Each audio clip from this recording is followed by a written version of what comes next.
All right. We are live. It's LinkedIn Live. It's a Friday afternoon here in Atlanta.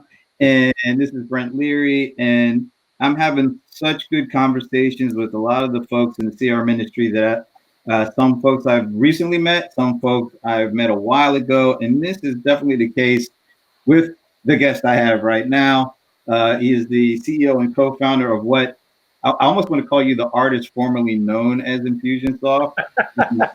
People may not know Keap yet, but the CEO and co-founder of Keap, Clate Mask. Clate, thank you for joining me, man. Great to be with you, Brent. Thanks for having me. Now, I've been looking forward to this conversation because I've thought about it, and I think we first started talking or interacting. I think it was around 2007, 2008 timeframe. Yeah. And and the passion that you guys had for what you were going into, or you actually had been around for, I guess, since 2001, but you kind of got to my radar around that 2007 timeframe, and you were so passionate about small businesses and marketing. That's the thing that really stood out to me back in those days. And I've talked to you over the years, and I still see that excitement and passion for both small business and marketing. So thanks again for joining me for this conversation. You bet, Brent. Great to be with you.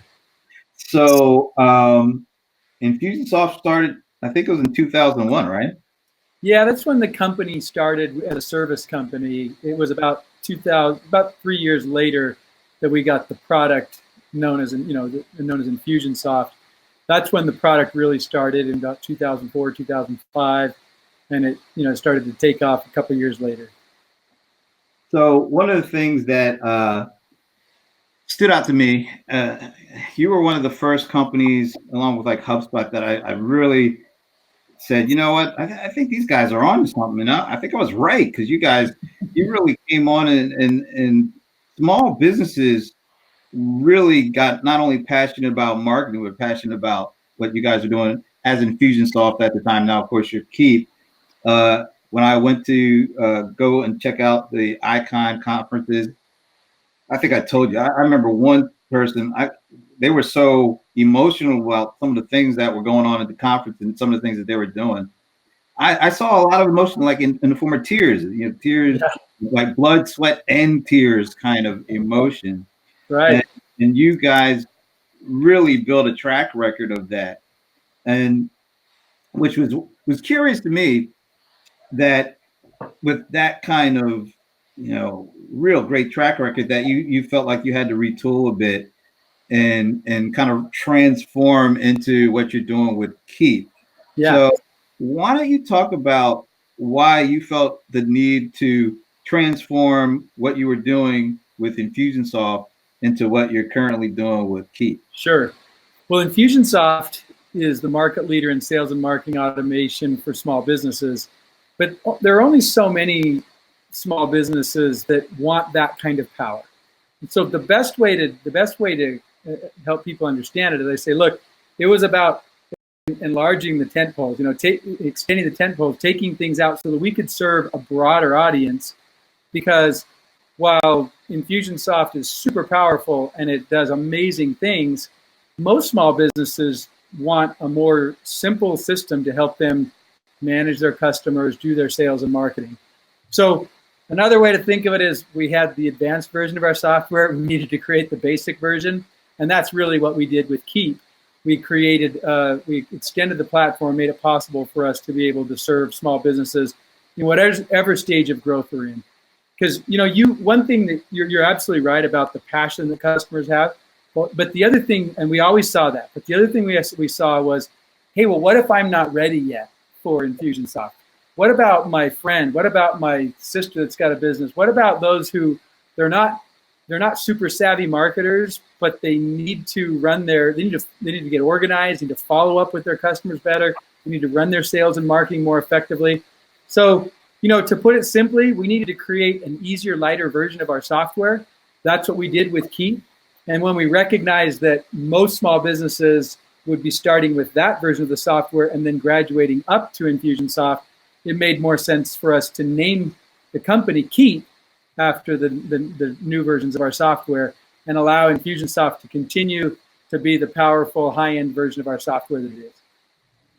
Do you feel like there may have been some kind of a disconnect between some of the small businesses that were already passionate about what you were doing with InfusionSoft? Was there, because it took a little time for you guys, would it take a year or two to really kind of retrench and come back? Do you feel like you lost a little connection to the small business community in that time? Yeah, no doubt.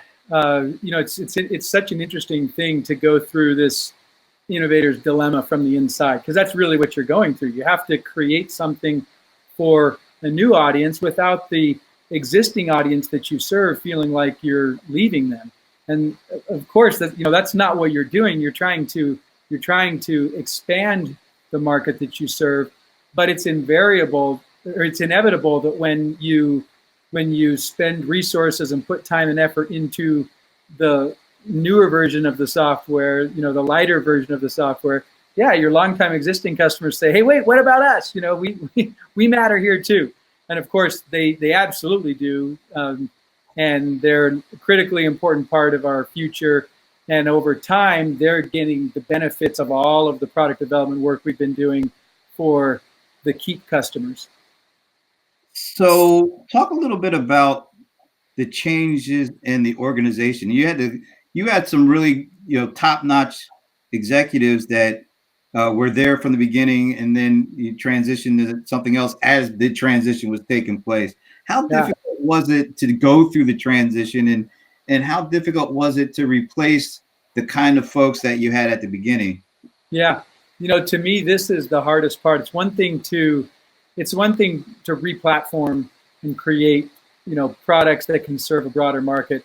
It's another thing to go through the leadership transformation. Product transformation, one thing. Leadership transformation, it's really tough because you've got good friends and people that you've worked with and that you care about and love, and you've done great things together. And I think what happened for us is we recognized that this powerful version of the software that we had created needed its companion product, the light, easy version. And the people who created the powerful versions, it was tough for us to have those same people create the light version. In fact, we tried, as you know, and it didn't go well, didn't work out. And so then we needed to blend in some talent from the outside that had the experience in creating great user experiences, in creating an easy-to-use software product, and in bringing that talent in and blending it with the talent that we had. Some of those people that were with us for a long time aren't with us today, and some of those people we brought in to blend in aren't with us. But we created a really great combination of longtime employees that really know what small businesses need to grow, and then new talent that came in and helped us to simplify. And that really is the word that we focus on. I think you know this, Brent. When we had our 10-year mission that concluded a couple of years ago, we kicked off this new Mars mission, as we talk about it, and it's to simplify growth for 5 million small businesses worldwide. And that's the work that we needed to do in order to get the new product out into the market, a platform that includes everything from a solopreneur that's just getting started in their business to a savvy marketer, more established business that uses InfusionSoft. Are there things that you wish you could have done differently over that transitional period that you now with time and experience, you're like, man, I wish I had thought about this, or man, I wish I hadn't done that? Oh, where do I start? Yeah, I mean, this is tough stuff. I mean, there's a reason why software companies don't try to go downstream, quote unquote. It's really difficult. I mean, you know this better than anybody. Almost every software company moves upstream over time. It's a gravitational pull almost, when it comes to software companies. But that's not what our passion is. That's not where our heart is. We've always been about helping small businesses succeed. We're focused very much on businesses that are 1 to 25 employees when they start with us. Our real sweet spot is 1 to 10 employees, as you know. That's where most of our customers are. And so we wanted to get it right for those 1 to 10 employee companies that aren't marketing savvy. How do you get it right for them? And there's a whole question about, well, why not just stick with the marketing savvy ones? But that's not our mission. That's not what we're up to. That's not why we started this company in the first place. So yeah, did we learn a lot of lessons in the process? Absolutely. And do I understand why most companies move upstream or decide not to replatform but sell the business instead? Yeah, I understand. It's really tough stuff. And there's only one reason you do it. And that is you really are compelled by the purpose and the mission of the company to go achieve that. It's not because the shareholders are driving it. It's not because that's not what makes the most sense, to be totally honest. It's not because the market opportunity is, it's really a commitment and to the purpose that we have as a company to help small businesses succeed. And in order to do that at the scale that we intend to do it, we needed to create versions of our software that can enable small businesses to grow with us, whatever stage of growth they're in. So we've had this conversation offline a couple of times around InfusionSoft. All right, geographically, you guys are in your own little world, but yeah, let's think about. It seems like it's not just geographically. Sometimes it feels like InfusionSoft, now Keap. Excuse me if I go back. Okay, so no problem. But it seems like you guys kind of are. Although you did well and you brought on a ton of small business customers, you always felt like you were a little bit separated from the CRM world, the proper CRM world. As you are now Keap, do you plan on doing things differently? Do you plan on building more brand awareness of Keap in the traditional kind of CRM industry world? Because it just felt like almost InfusionSoft was a big secret to some folks, and I was like, they're around. They've got several thousand customers, but they just weren't exposed to the outside CRM world. Yes. What, you feel like you're going to have to do more of that as Keap than you did as InfusionSoft? Yes. What happened was, one of the mistakes that we made, Brent, was when we put our product into the market 10, 12 years ago, when it was really picking up steam, it was CRM software, as you know, but the marketing automation component of it was really a game changer. And so what happened was these early adopters who wanted that power, their feature requests and their demands and their desires for what we did in the software kind of pulled us away from mainstream small business. And we became known as the marketing automation software for small businesses. And it was funny because all along we're like, well, we're really CRM, but then we kind of went with it. And you remember there was a point where we said, you know what? They're all telling us it's marketing automation. And one of my marketing leaders made a provocative statement and said, CRM's dead. And what he was really saying was, you know what? We're kind of owning up to the fact that we're a marketing flavored CRM. It's really marketing automation. And so that was kind of the thing that I reflected on. I realized, we kind of went down the marketing side of things. And while it's definitely an important part of CRM for small business, I mean, you see that, that's true. You see CRM vendors across the industry or, all over the landscape adding marketing automation to what they do because it's so valuable for their customers. But I think we went too far down that path. So to answer your question, yes, Keap has absolutely come back to its roots as CRM, and it is CRM first and foremost. And one of the things that we'll do as we drive Keap to a more mainstream audience is we're not bringing them right into the the campaign builders and the automation and all the advanced things you can do. We're really comfortable in the day-to-day activities that you do in the software to manage your customer relationships, to follow up more effectively, to show up and be there for your customers the way you need to. And so, yes, we have both intentionally built the CRM capabilities of Keap at the center of everything that we do, and we will, over time, not make that mistake of getting pulled down into one avenue or one branch of the broader CRM world like we did with marketing automation and InfusionSoft. Okay, so you started circa 2001, and you started with small business at the forefront. It's 2019 now. you Keap now. How is the small business customer, the marketing small business customer, the needs of the small business marketing customer? What's been the biggest change from those early days of InfusionSoft to what you're doing now with Keap? Yeah. I think mobile is obviously a massive thing for people. Social is a massive thing for people. That just was those two things just weren't the case. I'd say it was probably 14, 15 years ago that we started to get traction with our InfusionSoft product. So I think those things are massive. But I think fundamentally, the customer's expectations are different. Our customers' expectations are different. They expect a much faster response. They expect availability from their vendors. They expect to be served very quickly. If Amazon can do it and my local pizza shop can do it, then I expect every service provider that I'm working with to do it. And by the way, over 90% of our customers are service businesses. So we're very much focused on small business, but inside of that, it's service businesses and really professional services. That's where even our tighter focus is. So if you're a service business, you can't afford to drop the ball like used to be sort of the norm in small business. What's different today is you still have lots of different apps that you're trying to manage, but you're managing them on the go. You're managing them in a lighter way with different apps.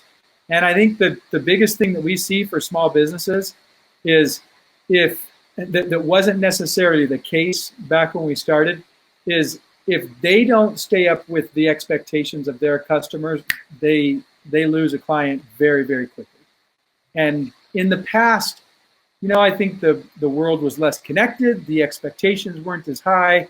The reviews weren't as quick and easy to come by. A number of things just added up to our customer being able to operate their business a little bit differently than they're able to do today. They've got to be swift. They've got to be smooth. They've got to follow up effectively. They've got to come across professionally and look good to their clients. If they don't, the clients can move on to another option very quickly. What do you tell the small businesses that kind of felt like you left for a while and now you're back? Yeah. What can you tell them to reassure them that you're back and you're back for good? Yeah. I think the best thing I can help them see is all of those things that we were building and creating that were for the lighter, easier version of our software, as well as those capabilities. All of those capabilities are coming to them. There's kind of this, well, I see Keap over here and InfusionSoft over here, but it's all one platform. And there's kind of this bifurcated view that sometimes our customers have. And over time, what they'll see is, oh, it's all, I get all the stuff that they've been building. They were just delivering it first to those customers, and now it's coming to me. So I think that's probably the biggest thing, is for them to go, oh, okay, the stuff they've been building that I didn't think mattered to me, it actually really matters to me now, and I'm excited about it.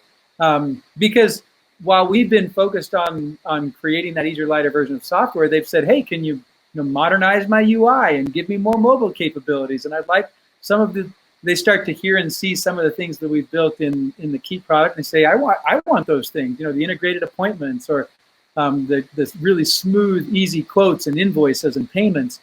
And so I think that's probably the most exciting thing for me to be able to share with customers, is it's coming soon to an app near you.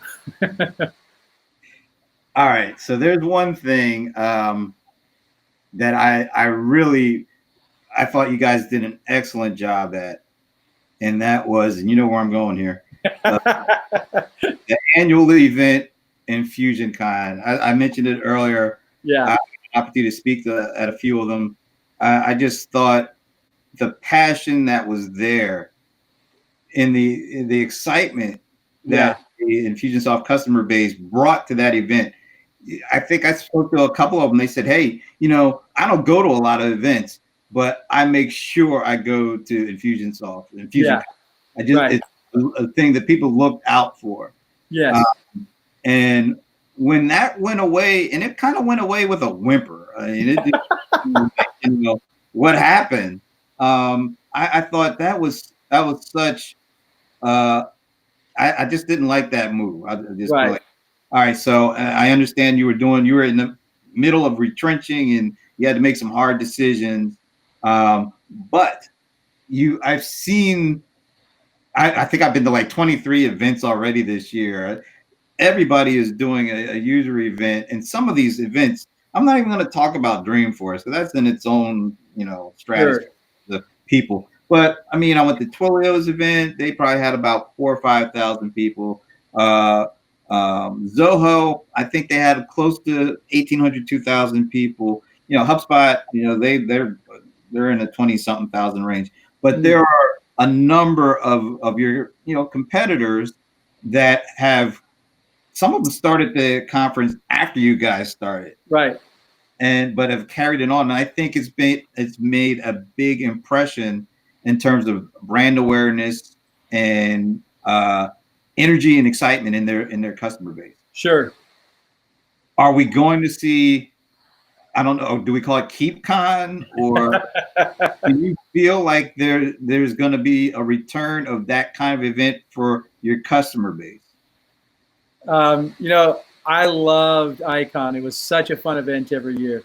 And we got, our last one, we had over 3,000 people there, and there, it's a massive undertaking to pull that off. It's really a full year event. You're working on it all year round. And the reason we discontinued it was we needed to focus all of our resources on the product transformation work that we were doing. So now, as we've gotten through that product transformation work to a certain extent, there's always more you're doing. It's not like you're ever, I don't know when you say you're done. I think you're always working on it. But we now have our Keap Grow and our Keap Pro and our InfusionSoft product app. And so I won't say, I'm not ready to announce, hey, we're going to do this. But I also won't say we won't do it. I think there's we're looking at it, and that's a possibility that we would reconsider doing that. In the meantime, what we've done is our partners put on these events, and they'll have hundreds of customers that go to the events, and we'll go attend those events, and it gives us an opportunity. But I hear your point. There's not quite the same branding effect. There's not quite the same buzz. There's not quite that same energy. And so it's something under consideration right now. Okay. One thing that we weren't talking about at all 2, 3, 4, 5 years ago, really, particularly at the small business level, was AI and machine learning. Yeah.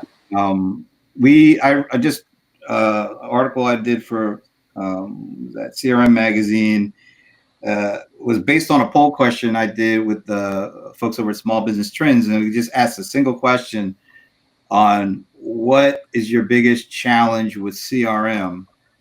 And the number one answer, I think it was 46.5% of 500 people, they said entering data, maintaining data, right, looking for data. And then the second biggest challenge, and this is 2019, they don't know what CRM does for their business. Mm.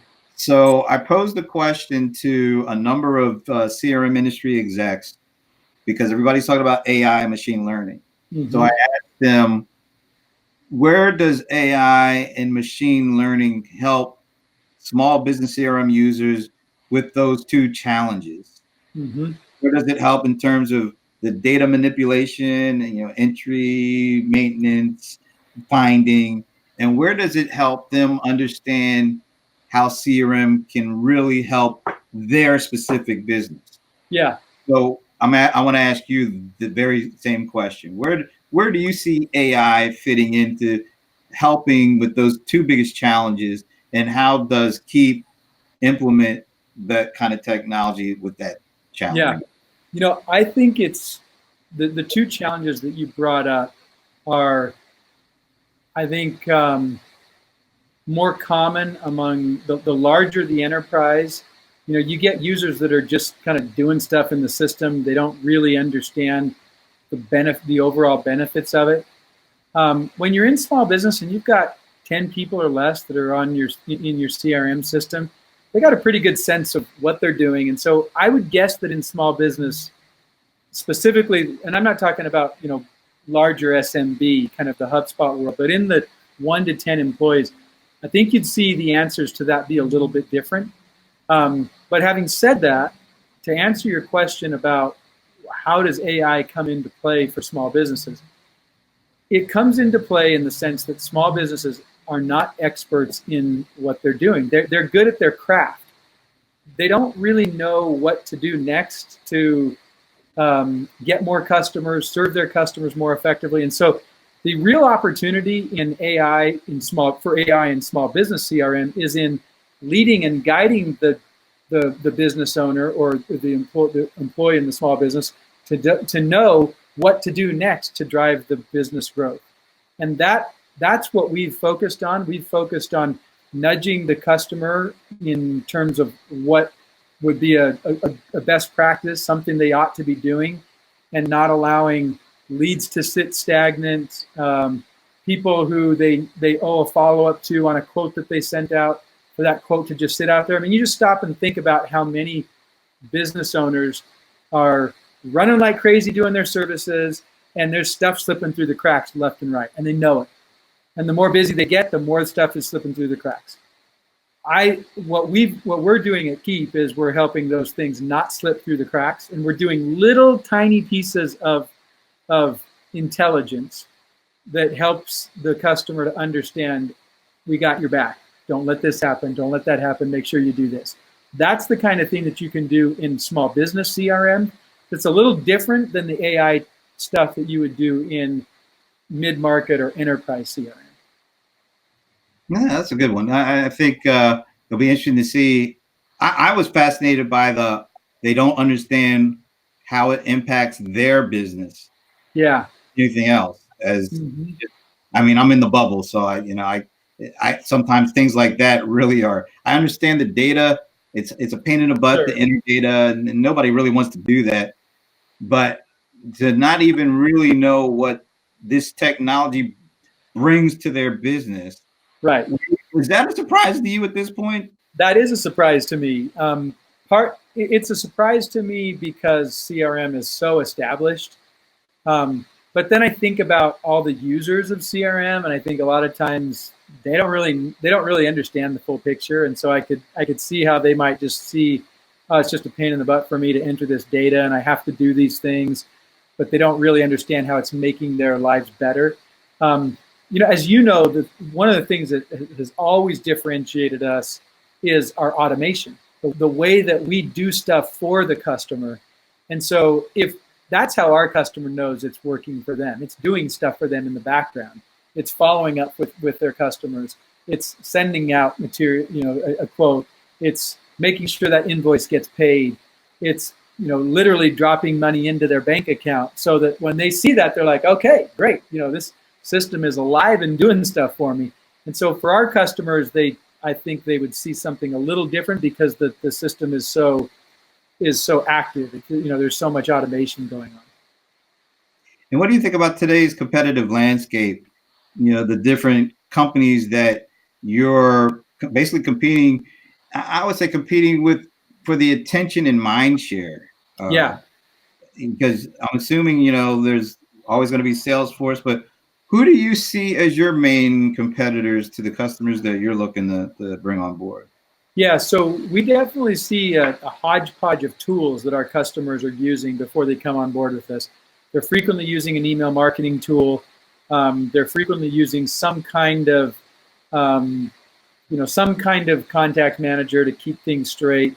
A lot of times they're using different tools for commerce or shopping cart capabilities. And as you know, the thing that makes us different is, as an all-in-one CRM solution for small business, we have CRM at the core, but then we've got the marketing automation, the sales automation, the e-commerce and payments capabilities with quotes and invoices.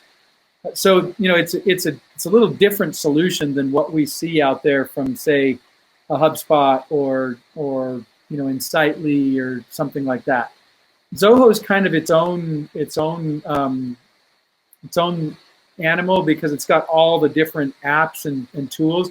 But frankly, for most of our customers, that's kind of overwhelming. It's like, well, I don't want to go get a million different things. I just want this one platform that I use. And So, and I know they're doing some things around that, but I'd say Zoho's a competitor. I'd say a kind of a notch above us, HubSpot is a competitor. We don't see the Freshworks of the world, maybe a little bit of Insightly. But again, the customer that comes to us is usually has a marketing orientation. They're doing some email marketing. If they're not doing email marketing when they come to us, we're usually not the CRM solution they're going to look for, because they want to combine their marketing and their CRM, and that's one of the key benefits that we offer.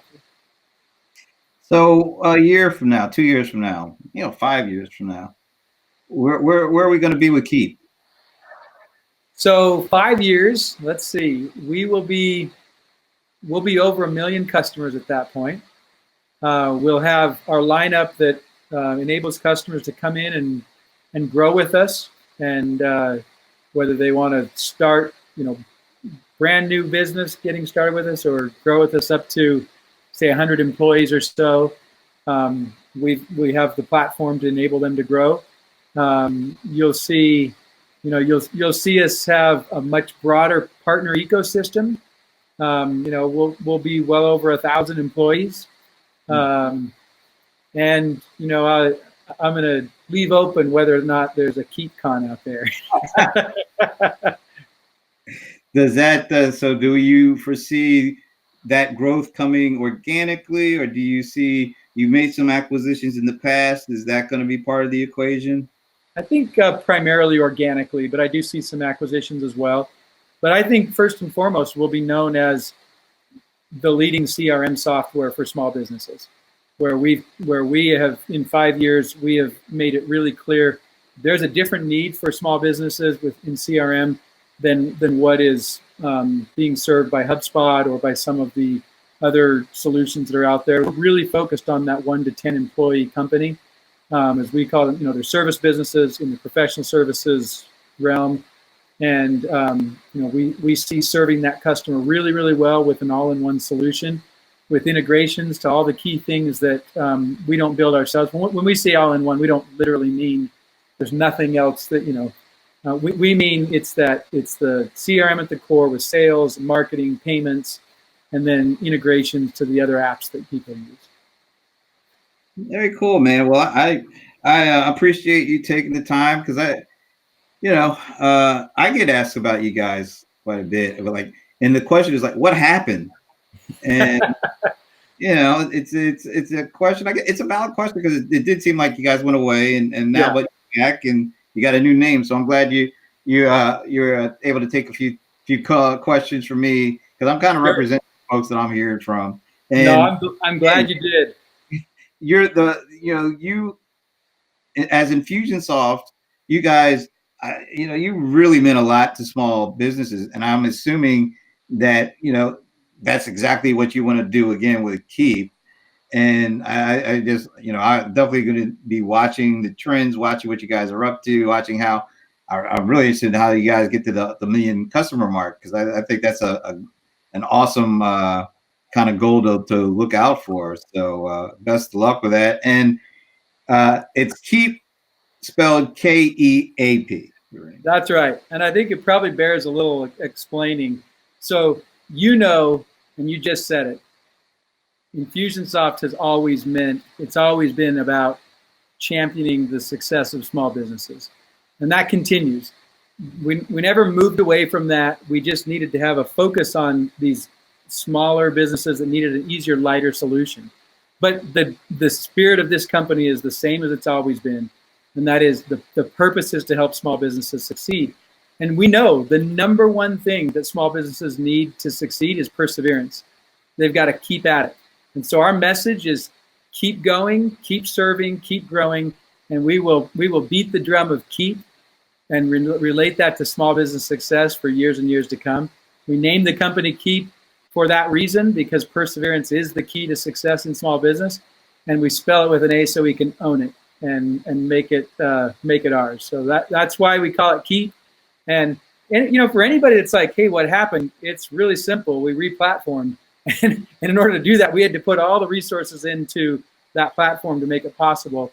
And now we have a solution that is really, really fun and exciting for me as a co-founder, because there's not a cost and complexity hurdle that small businesses have to clear to come join the family. And that's a lot of fun. It's really exciting for us.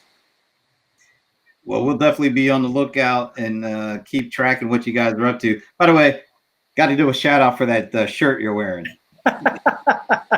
Well, as you know, it's customer support week, and so my support team made a shirt, and with a tweet that I'd done, congratulating on a job well done, and and they made a shirt out of it and brought it to me and said, "You got to wear this today." And I said, "You bet, happy to do it."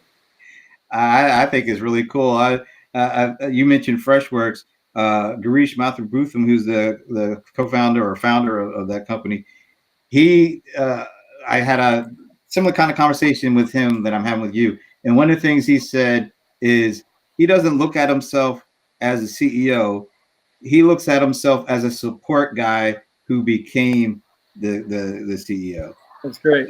Yeah, and it fits right in line with what you're wearing there. So that's really cool stuff. But I appreciate once again giving us some time and helping us, understand a little bit better about what's been going on with Keap the last couple of years, and we're definitely going to be on the lookout to see how things progress. So thanks again, man. I appreciate it.